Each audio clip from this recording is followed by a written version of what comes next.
Hello students of class 10. We had already started revising the chapter The Passing Away of Bapu. We have done Unit 1 and Unit 2. In Unit 1 we have found that the narrator just received the news that Gandhiji had been shot while he was going to the prayer meeting. And she was asked to go to the Birla house. On her way, she found that people were there, and there was a big crowd, and not only that, she could see the blur of faces from every window.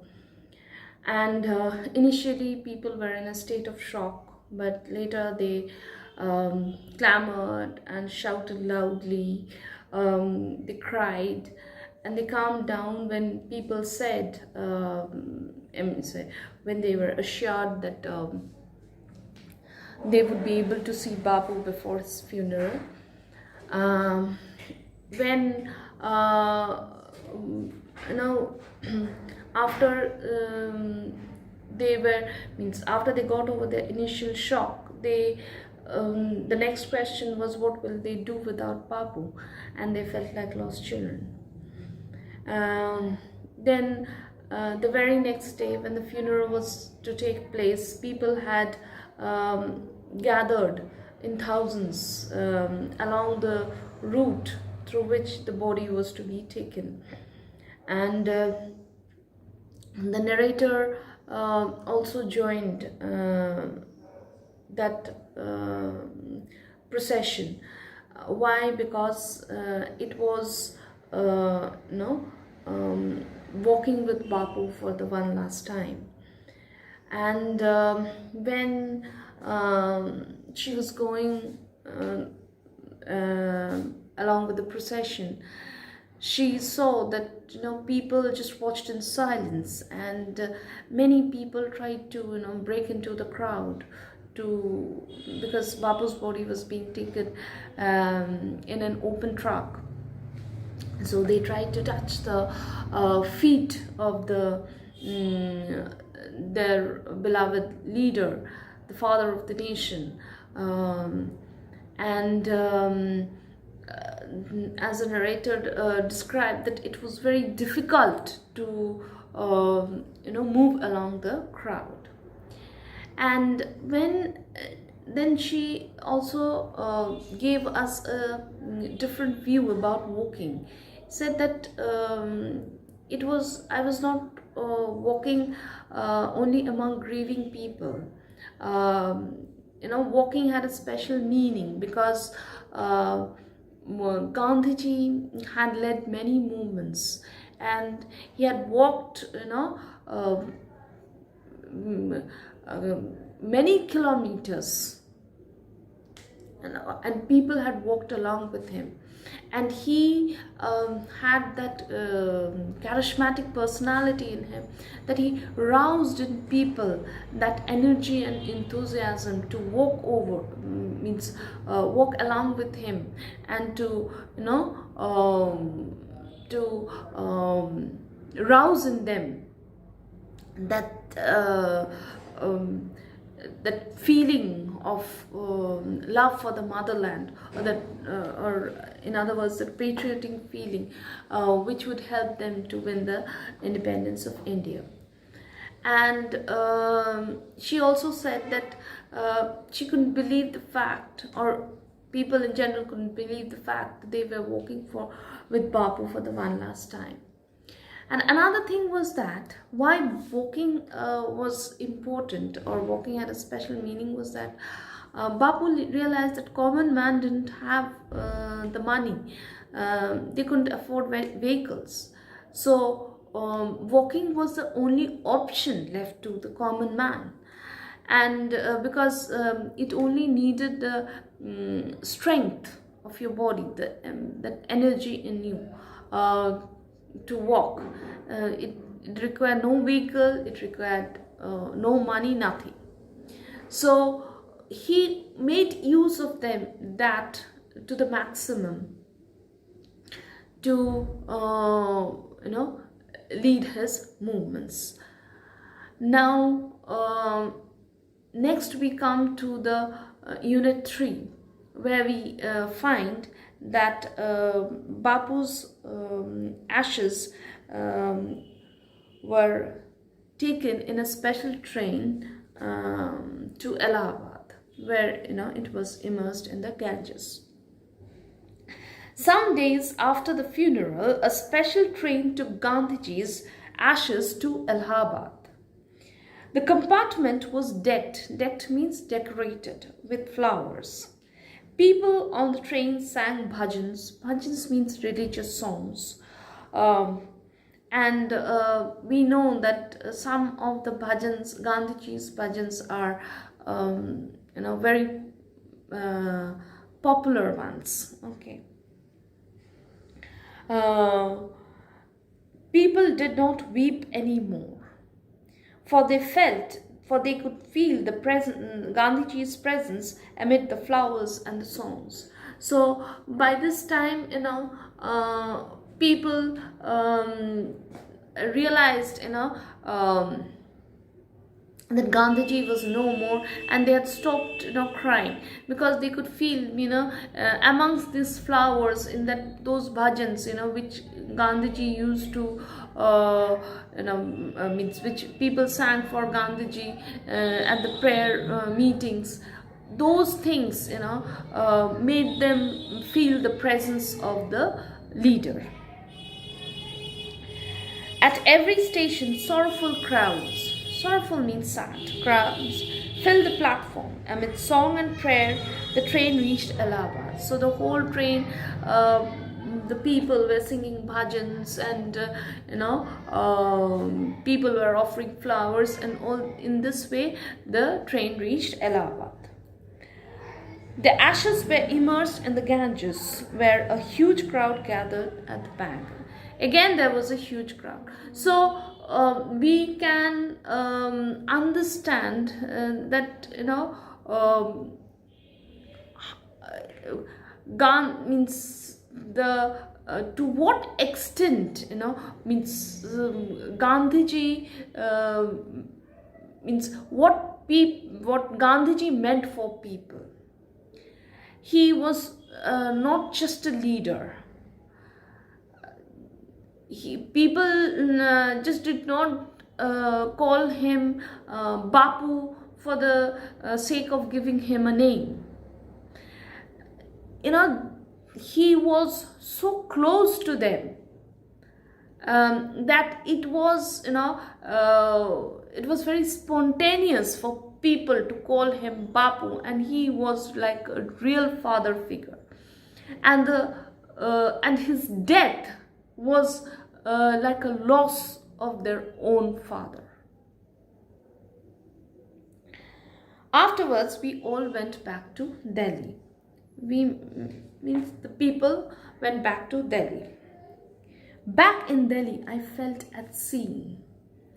Felt at sea means what happens when we, if you have traveled by sea, when people are at sea, it's only water everywhere. You don't, in general, common people cannot see or cannot understand anything. So felt at sea means not able to understand what to do, means without any direction, without any guide. That is means in a sense that she felt that she also had become fatherless in that way. Back in Delhi, I was at sea. I had not directly walked with Gandhiji. So the narrator clarifies that I was not in person in all these movements with Gandhiji, gone to prison at his call, or made any sacrifice for my country. So he says that, well, I did not actually in person participate in any of the movements or went to him to the prison. But I had grown up, you know, seeing him. My sisters and I and other young people like me had been merely onlookers. Onlookers means we have seen it, and sometimes, even when we are passive, means passive in the sense we are not actively participating in it, that also has an impact on us. Okay. But I still felt seen. I felt I had grown up within a magic circle. So, what we can understand from the sentence is that Bapu had not only influenced the adults, he had an equal impact on children as well. Because when Bapu was leading these movements, she was a young girl at that time.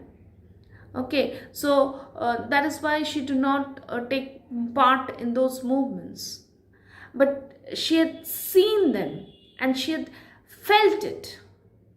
Okay, and that feeling for the motherland was equally in them as those who had actually means actively participated in those movements. With Bapu's passing away, I felt the magic circle had vanished, leaving me unprotected. Yes. Not only did I feel directionless, but I felt unsafe. As though, Bapu was like a, safe umbrella under which, we were. And once Bapu was not there, we felt very unprotected. With an effort, I roused myself. Means, when I was feeling in this way, all of a sudden I realized that my feelings were too negative, and she tried to rethink that about her feelings, and said that, why am I thinking in this way? I roused myself. Had Bapu lived and died for nothing? How could I so easily lose courage when he was no longer there? So the author is saying that yes, Bapu is no more, and the way it is a sudden shock for all of us.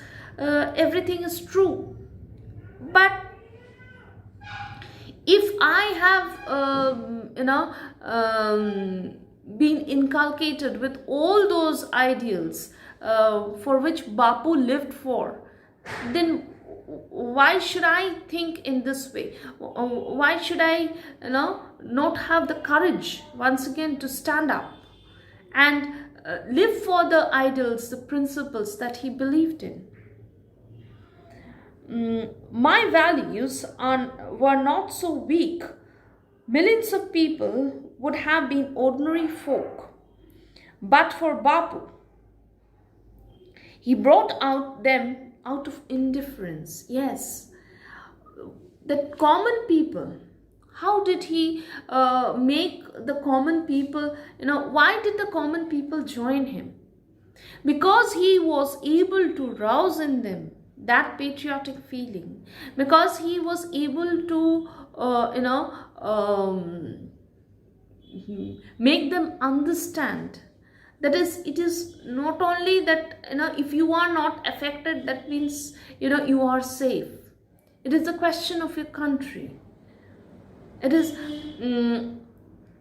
a question of the people around you.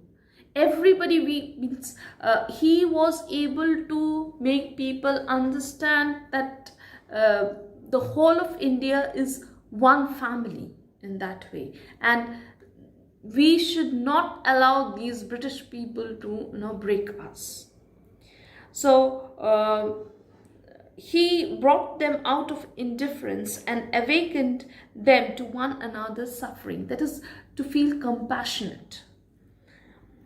What if now Bapu is gone? We are still there, young, strong, and proud to bear his banner before us. Yes, bear his banner means to live up to the ideals, to uphold the ideals, and to work, to fulfill his unfulfilled dreams, um, based on his idols. Bapu had passed away, but his India would continue to live in his children. Yes, though Bapu is no longer there, but we are there, and we will strive and make every effort to ensure that all his unfulfilled dreams are fulfilled by us. Okay, so that brings us to the end of this chapter. Thank you, students.